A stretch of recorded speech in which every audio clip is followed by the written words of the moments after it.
So you've met a girl. She's beautiful, kind, lovely, and maybe she even shares some of your hobbies. Or perhaps you don't know that because you never talked to her in your life, you just assumed all those things. But regardless of that, you start to think more and more about her. She seems perfect and she might even be the one. But how can someone enter your life and become the center of your thoughts in such a short time? Now to get to the answer to this question, we have to begin our side quest from the root of the problem. You see, this attachment that you feel usually starts long before you even meet the girl. If you are not some exquisite Chad, you are probably like me, and we both know how lonely life gets sometimes. That's usually the point when someone brings up that classic argument, I'm not lonely, I have my family, my friends, and all of that shit. Well, all of that is cap, and I can scientifically prove that it's cap. There's a thing called the hierarchy of needs. I've talked more about it in one of my other videos, but basically, you have to fulfill all of those needs from the hierarchy in order to be fulfilled in life. And we look at this level, what do we see, huh? Family love, friendship, and intimacy are 3 completely different needs. So even if your friends and family gave you all the love in the world, you would still feel like you need something special in your life. You'll always feel like something is missing. If you don't fulfill that need, your brain starts to search for solutions. Unfortunately, finding a loving partner is one of those life quests that is pretty hard to achieve. So that need usually remains unfulfilled. And even if at some point you forget about it, your subconscious doesn't. He's still locked in looking for an opportunity. Now after your subconscious gets tired of finding no results, it kinda lowers its standards and it becomes willing to take every opportunity.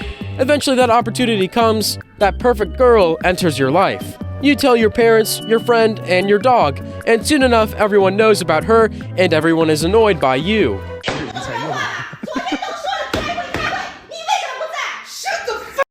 I know, boys. For us, that perfect girl usually means just a girl who is willing to talk to us.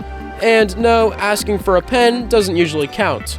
Now at this point, your brain begins to kind of freak out, because until now there was nothing on the radar, and now there's this cutie on it. Whoa, hey. In most cases, she has already forgotten about your interaction with you, but you're still thinking about her. You see you two, a house, 2 kids, and a dog in the near future. You begin to imagine cute moments when you talk with her about your hobbies, dreams, future plans, even your traumas, and things that maybe you didn't tell anyone. You go to sleep hugging your pillow and thinking about her, and she's the first thing that pops up into your mind when you wake up. Sorry, I need a moment. Some old memories kicked in. From now on, the majority of your thoughts revolve around her. You start to kind of love this person, even though she might barely know that you exist. But is it love, though? Well, hell no. This is a phenomenon called limerence. You probably never heard of this thing, so I'll explain it real quick. Basically, it's an emotional state in which you start to obsess over the idea of a person rather than the person itself. So you fall in love with the idea of a perfect relationship that's like a coping mechanism that your brain uses to satisfy your intimacy needs. Kinda how porn and masturbation are for sex. You see, like porn and masturbation, this limerence phenomenon is a perfect rabbit hole. There are 2 pillars that sustain it, the emotional safety and the power of the perfect fantasy. Let's begin with the power of the perfect fantasy. In his books on human behavior, this dude, Robert Greene, says that the way you imagine someone is usually more interesting than what they actually tell you about themselves. It's probably a little bit confusing, so I'll give you an example. When you barely know someone, the story behind that person is, well, everything you want it to be. So as long as you don't have a reality check to ruin your fantasy, she can be the perfect girl you always wanted to meet.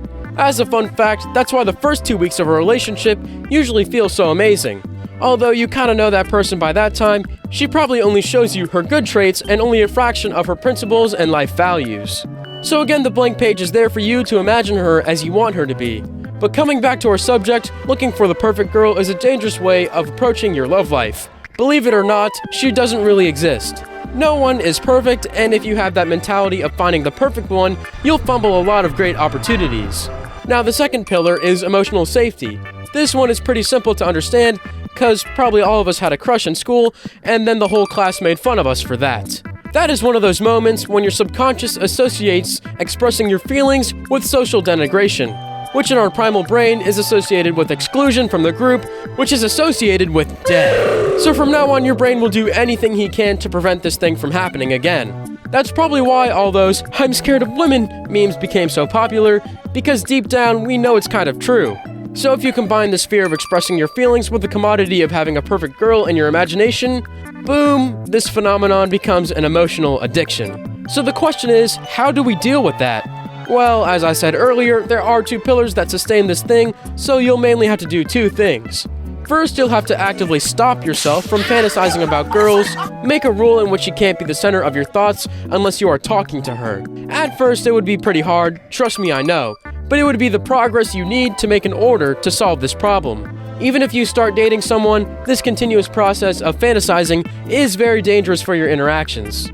When you start dating someone, it's easy to imagine a future together like having a family, but she might still be in the getting to know each other phase. So while you're already picking out kids' names, she's still figuring things out. This mismatch can totally mess up your interactions and make things weird fast. Besides this part, you'll have to deal with your fears of interacting with girls.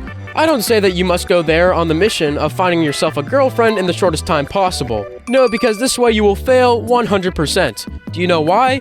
Because you'll be putting a lot of pressure on yourself. Instead, just go out and talk to girls in a friendly way. Not the I want to be your boyfriend way, but be nice, polite, funny. Talk to her like you'd be talking to a regular person.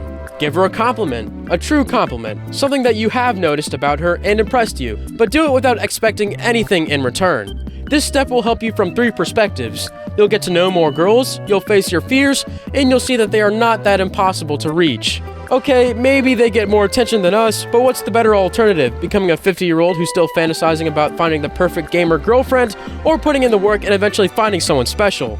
Now this is it. Comment and like if you're also scared of women.